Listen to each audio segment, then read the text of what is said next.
with the kazoo is pretty interesting. We found him in a basket on the doorstep. What happened? I got hit with a pipe wrench. Oh, I'm sorry about the window and the bike. I talked to your dad.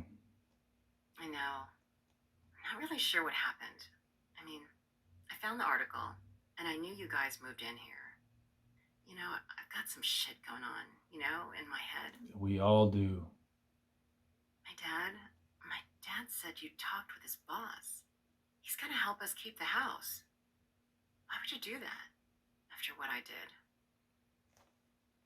Just my way of saying sorry to a mother.